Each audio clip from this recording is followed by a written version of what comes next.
Perkenalkan, nama saya Yuliana Yunisi Bere dari Universitas Katolik Widya Mandial Kupang, program studi ilmu komunikasi. Halo teman-teman, baik, di sini saya akan menjawab pertanyaan yang sudah diberikan oleh Ibu tadi. Jadi pertanyaannya adalah amati beberapa jenis media monitoring dan kemudian membuat contoh media itu sendiri dengan menggunakan beberapa hal. Yang pertama yaitu tujuan pembentukan media monitoring, yang kedua media yang dimonitoring, yang ketiga hal yang dimonitoring, kemudian yang keempat bentuk media monitoring, dan yang terakhir atau yang kelima atau hal yang harus diperhatikan, misalkan sumber daya finansial, sumber daya manusia, dan kemampuan analitik. Nah teman-teman, sebelumnya kita pahami dulu jenis media apa sih yang termasuk dalam media monitoring. Jadi jenis media yang pertama yaitu social media listening. Social media listening ini berkaitan dengan platform media online. Kemudian yang kedua yaitu monitoring situs web berita. Monitoring situs web berita ini berkaitan dengan pengumpulan liputan berita. Kemudian yang ketiga yaitu analisis sentimen. Analisis sentimen ini berkaitan dengan apakah percakapan online itu bersifat positif dan negatif atau netral terhadap suatu produk. Kemudian yang keempat yaitu monitoring forum online dan blog. Monitoring forum online dan blog ini berkaitan dengan mencari dan menganalisis diskusi terhadap suatu postingan di forum online atau blog. Kemudian yang kelima, monitoring media tradisional. Monitoring media tradisional ini berkaitan dengan media cetak, misalkan majalah, koran, dan publikasi cetak lainnya. Jadi di sini contoh jenis media monitoring yang saya ambil yaitu jenis media monitoring media tradisional.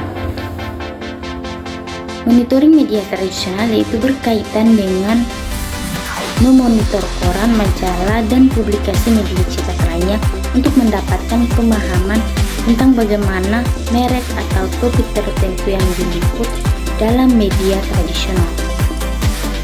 Yang pertama, tujuan pembentukan media monitoring.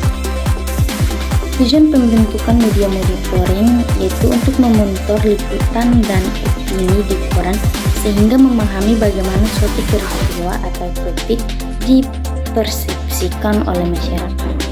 Kemudian yang kedua, media yang dimonitoring, misalkan koran-koran lokal, regional, atau nasional yang diterbitkan secara cetak.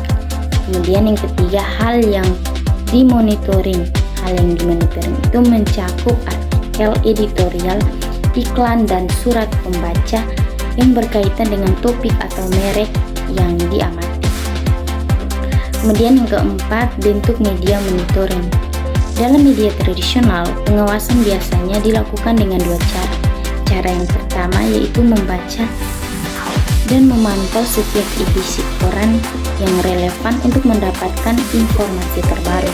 Kemudian cara yang kedua, menyusun clipping artikel atau menindai konten yang penting untuk dianalisis.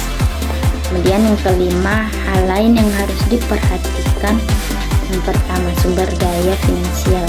Sumber daya finansial membutuhkan anggaran untuk berlangganan koran dengan menggunakan layanan clipping artikel. Yang kedua, sumber daya manusia. Sumber daya manusia memerlukan staf yang dapat membaca dan menganalisis konten koran dengan cermat. Kemudian yang ketiga, kemampuan analitik. Kemampuan untuk menafsirkan informasi yang diperoleh dari media tradisional dan mengidentifikasi tren atau isu yang relevan.